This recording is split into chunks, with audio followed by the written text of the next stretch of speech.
Mr. President, why are you such a beacon of hope? Why has Iceland survived where Europe has failed? What are you doing differently?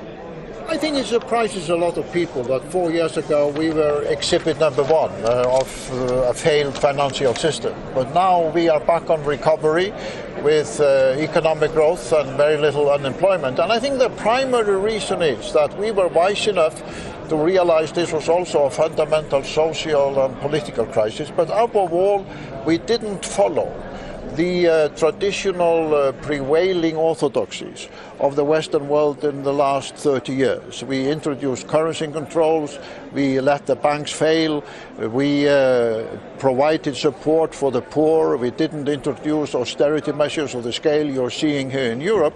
And the end result, 4 years later, is that Iceland is enjoying progress and recovery very different from the other European countries that suffered from the financial crisis.